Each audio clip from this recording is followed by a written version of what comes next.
여러분 안녕하십니까. 나눔과 배려를 실천하는 복지TV 전북방송이 2월 5일 수요일에 보내드리는 이슈 브리핑 전북입니다.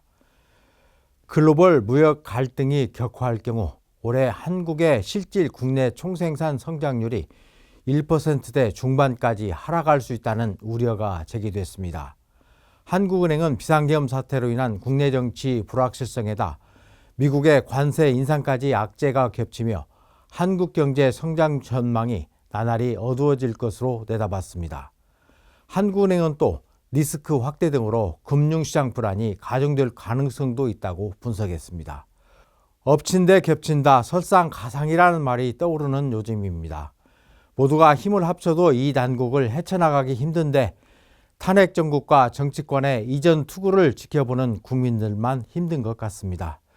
내려올 사람 빨리 내려오고 감옥 갈 사람 빨리 감옥으로 갔으면 좋겠다는 생각입니다. 민주당 이원택 의원이 장애인 근로자의 임금을 최저임금 수준으로 보호할 수 있는 장애인 고용 촉진 및 직업재활법 일부 개정안을 대표 발의했습니다. 이번 개정안은 최저임금이 적용되지 않은 장애인 근로자의 임금을 지원해 장애인 근로자들이 적정 수준의 임금을 보장받을 수 있도록 하는 내용을 담고 있습니다.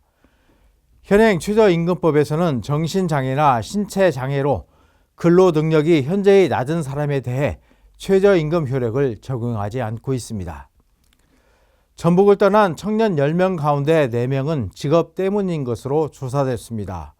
전북도의회 지방자치발전연구회가 외부 기관에 맡겨 연구한 결과 최근 11년간 전북을 떠난 청년들의 이주 사유는 직업이 41.4%로 1위를 차지했습니다.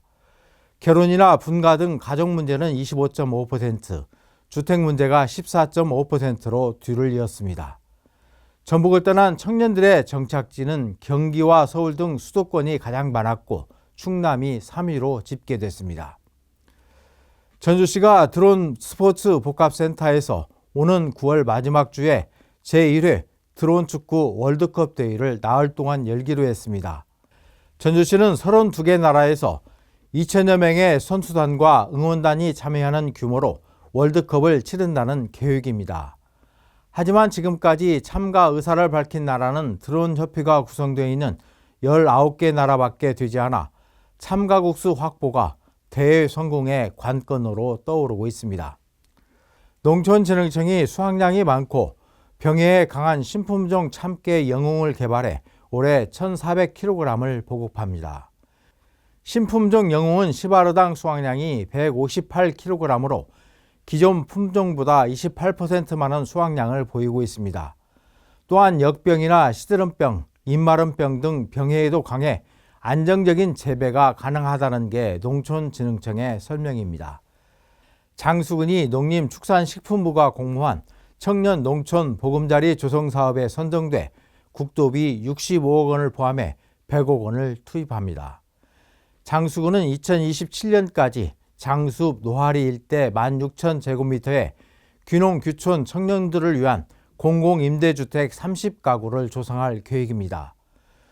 최훈식 장수군수는 귀농 귀촌하는 청년들의 주거비 부담을 완화시킴으로써 장수 지역에 안정적으로 정착할 수 있는 생활 여건을 조성해 나가겠다고 밝혔습니다. 서울 센트럴시티 터미널로 향하는 완주군 시외버스 출발지가 오는 7일부터 기존 봉동 생강골 시장에서 봉동교로 바뀝니다. 그동안 서울행 시외버스는 봉동 생강골 시장을 경유했지만 소재지의 교통 정체와 이용 활성화를 위해 봉동교 방면으로 변경됐습니다. 봉동 서울간 시외버스는 하루 2차례 운행됩니다. 순창군의 공약 이행률이 87.5%에 달하는 것으로 나타났습니다. 순창군에 따르면 5개 분야 79개 공약 사업 가운데 52개 사업이 완료됐고 27개 사업은 정상 추진 중으로 평균 이행률은 87.5%로 집계됐습니다. 순창군은 노인 일자리 3,000개 달성, 사망자 장제비 일부 지원, 객토사업 지원, 농민 기본소득 지원 확대 등은 올해 추가로 완료할 계획입니다. 나눔과 배려를 실천하는 복지TV 전북방송이 2월 5일 수요일에 보내드린 이슈 브리핑 전북입니다. 이 방송은 환자중심병원 전주 대다인병원, 익산 가구대통령 지원으로 제작됐습니다.